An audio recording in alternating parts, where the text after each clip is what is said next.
Hey guys, I'm Jesse with Tulster. We're on the range today and we're gonna be talking shooting and moving specifically at 45-degree angles. So the first thing that we wanna practice is we wanna run through everything dry. No ammo in the gun, nothing like that. So we're gonna make sure that we're clear. As you can see there, clear, clear.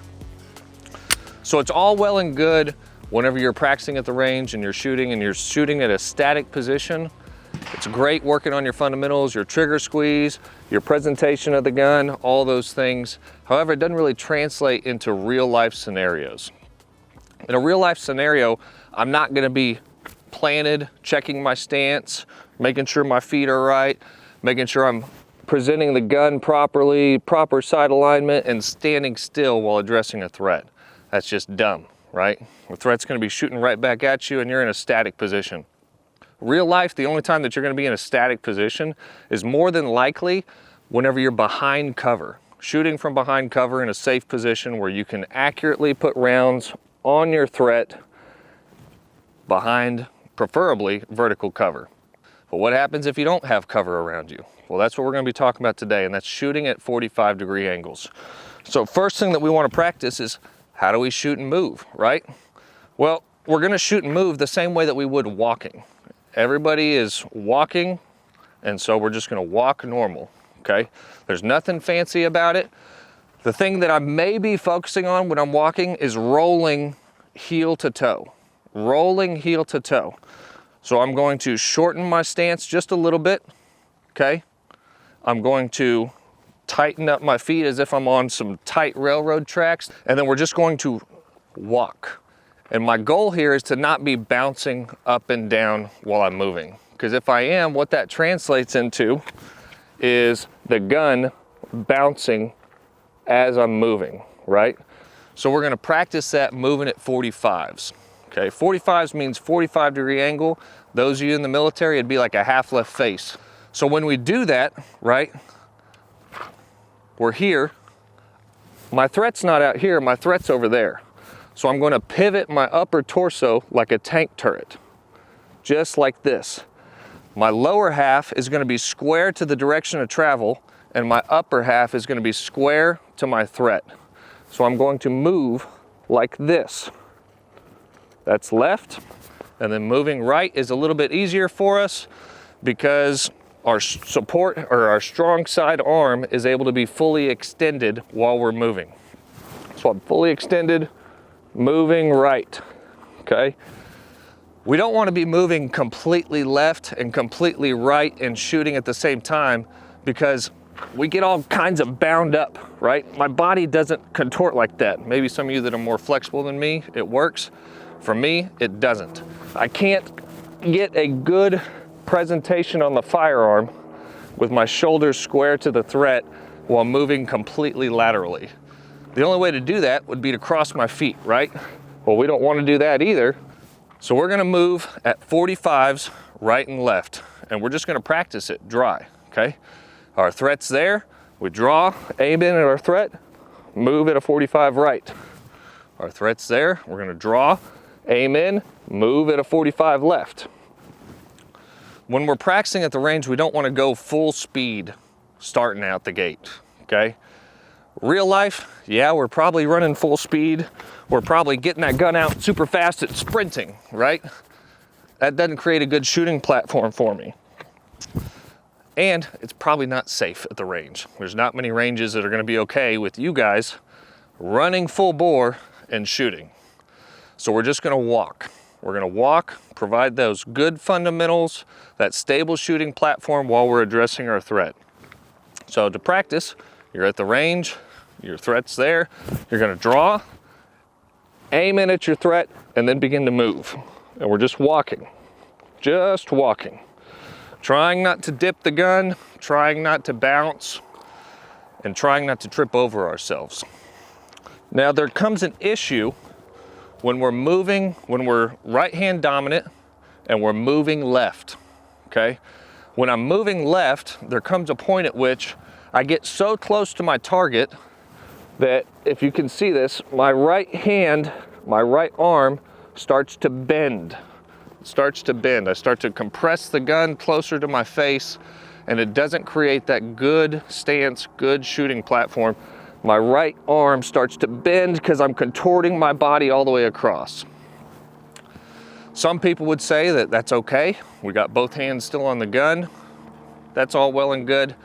My personal opinion is if I'm that close, I probably don't need both hands on the gun to put accurate rounds on my target.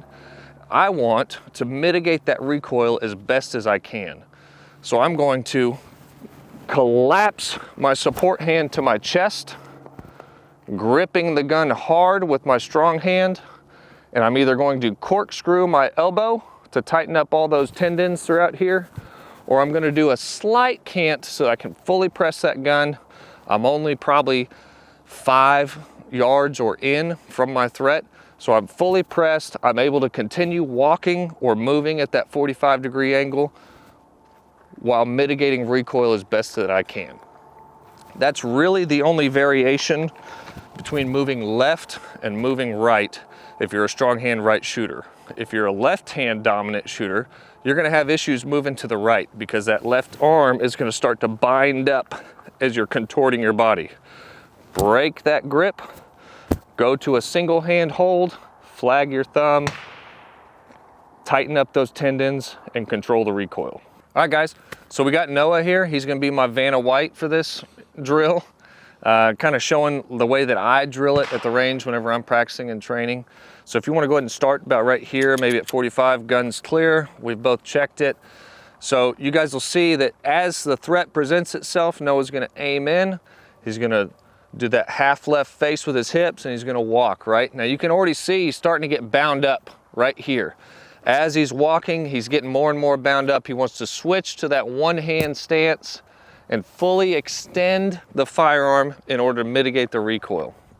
So I just walk it dry, going left, I make my way back,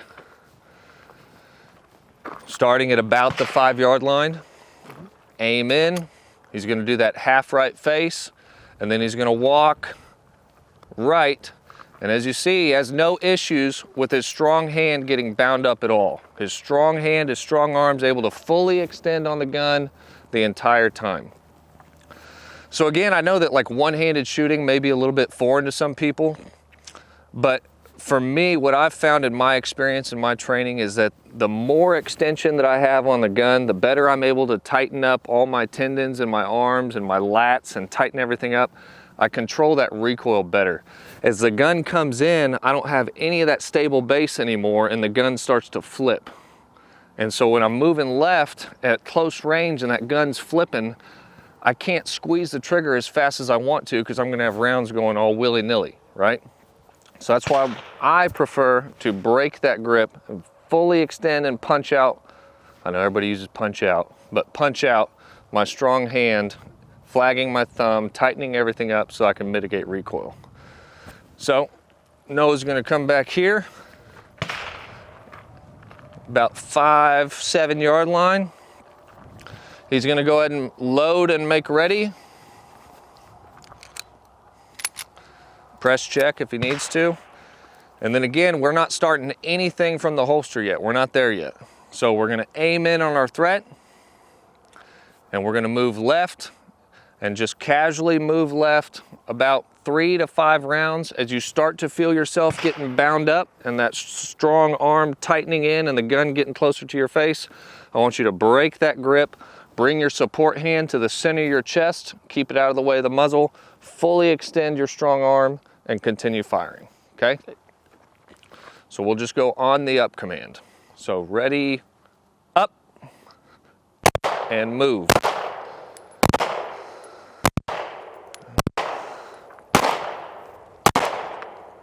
And there, cease fire, make your way back, and then this time we'll move to the right. Ready, up, and move.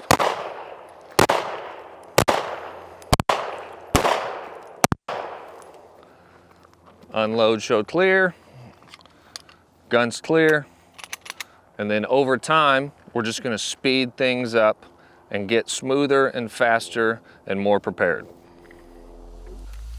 All right guys, so that was shooting and moving at 45-degree angles. In summary, we want to remember that it's not a race starting out, okay? Nobody gets out here to the range and immediately starts running and gunning at full speed, all right? Take your time, do it safely, focus on the fundamentals, and become a better shooter. And last but not least, carry with confidence.